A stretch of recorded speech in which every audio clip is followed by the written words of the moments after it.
Coach. Ooh, man, I hope I sleep good tonight. What a interesting few days, and I can't say this. It's probably one of the 5 to 10 best wins I've been a part of.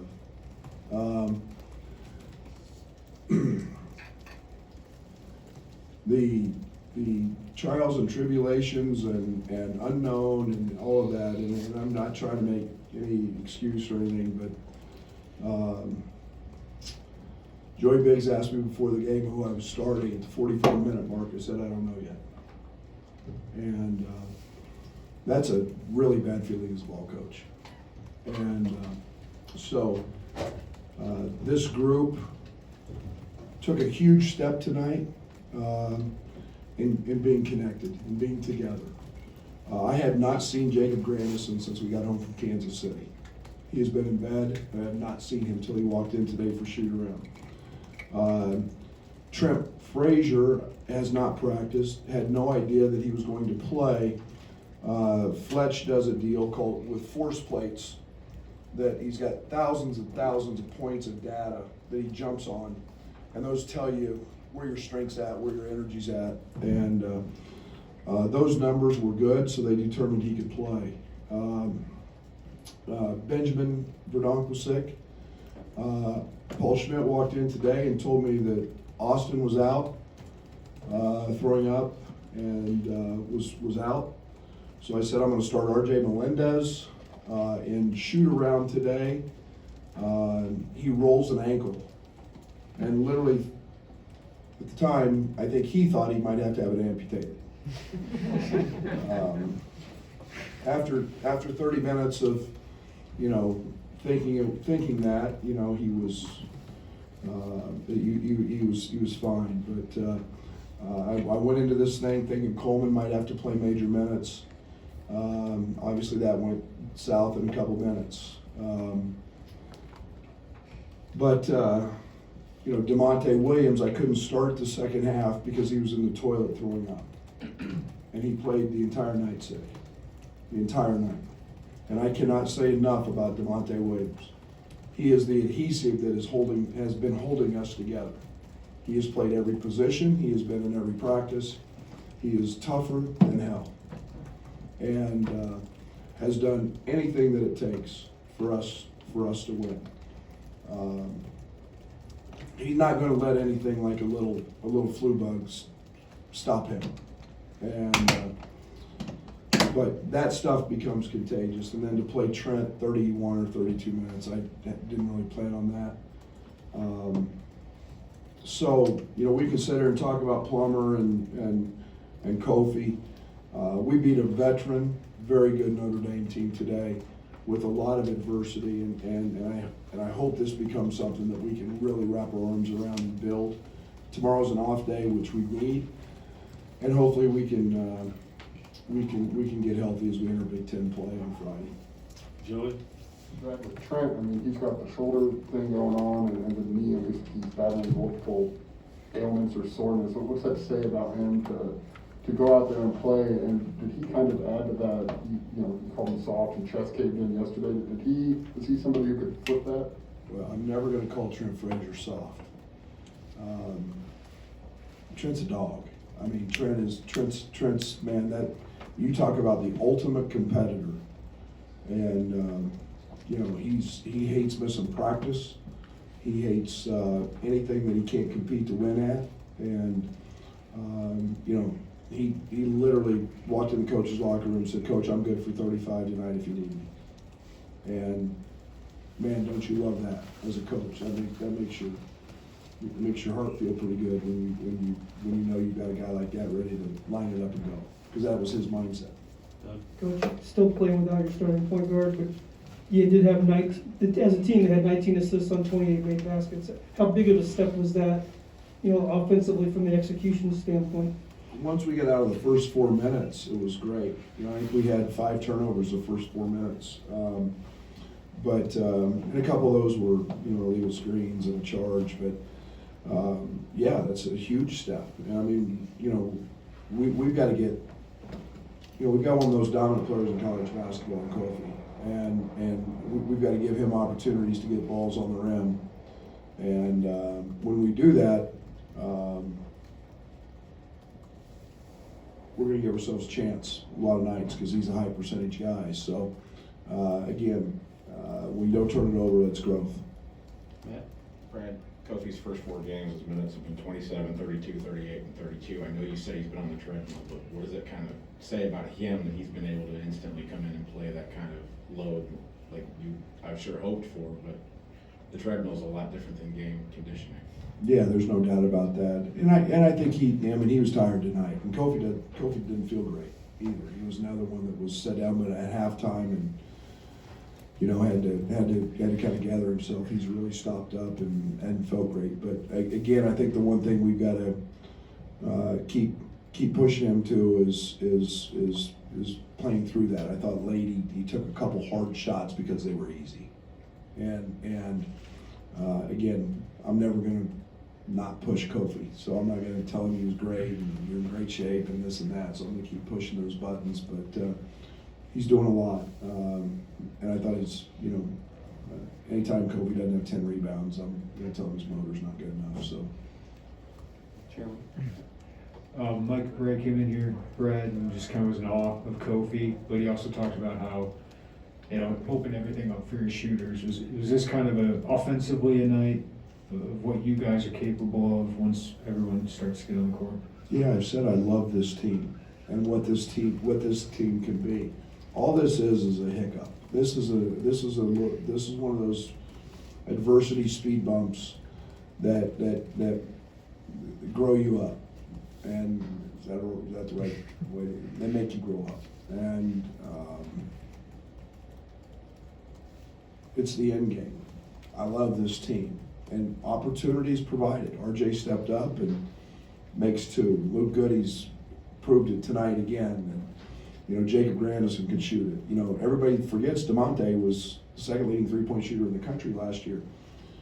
He hasn't had those opportunities because of where we've been playing him. And, then he steps up the first play and knocks one down. And so I think that this team could be downright scary, when all the pieces are back, because we can pick your poison with what we do with how you want to go with Kofi. Coach, to come in here yesterday and essentially challenge your team by calling them soft, and then to see them respond the way they did tonight, how proud of them, or how proud of you are them for that? Yeah, it's what I told them in the locker room. I'm extremely proud. You gotta.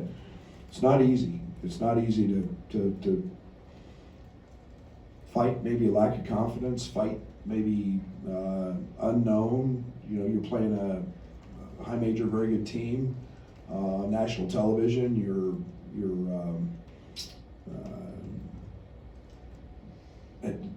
It's a great example when your veterans step up and do what they did, and play like that. And that's the example. That's the culture. That's the fight.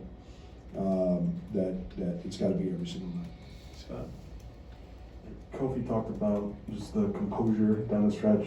Shots aren't falling. Notre Dame was hanging around. What did you see from your team that maybe allowed them to close this one out the way they did? Yeah, just I mean, it wasn't perfect. That's for sure. There was a couple scouting report mistakes in there, but yeah, again, you've got to take advantage of the opportunity. You got to make free throws. We did that. I thought that.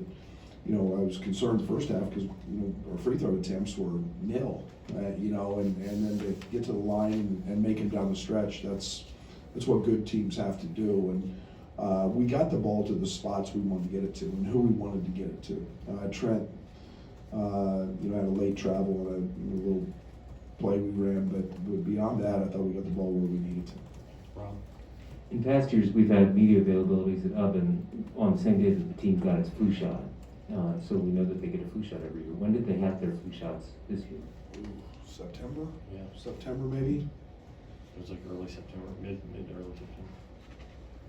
Go ahead, Coach, expanding on what you were saying on the last question, Coach Braid kind of changed their defense up a little bit in the second half and contested shots and got really aggressive with Kofi. You had a little bit of a lull there offensively. How do you think the team handled that particularly down the stretch. Yeah, and I looked out there once and I had RJ and Luke. I had Plummer out, Kofi out, and I'm like, where are we going to score? And I think that's where I ultimately got to get to. I've got to figure those things out, how we're going to score in those moments. And yet we found a way to actually make a couple baskets. But it's again, we're so different now, Doug, than we have been. I mean, we've done so much with ball screens all year long, and there's hardly any tonight, and that's switching midstream, I guess. But we're doing some good things. But again, I'm really pleased because we're getting the ball where we need to get it, and those guys are not afraid to take shots and make them. So Trent comes into the coach's locker room, says he's good for 35. Do you remember about your general reaction? Are you skeptical? Obviously, the probably level of excitement. What was that like? No, when Trent tells you he's good, that's a really good feeling.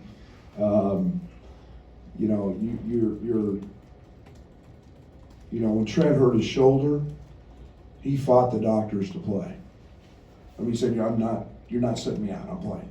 That's Trent. Then you have to have those conversations that hey, this is in your best interest. When we knew this one, it was just a matter of him, being in a position where it was strong and great, and man, but that's Trent Frazier to the T now. He knows his game count is dwindling quick, and they go fast, and he's going to take advantage of all of them.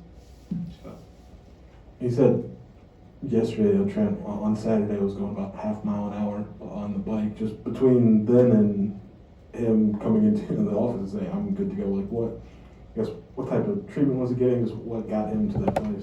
Well, he's lived with Fletch and Paul.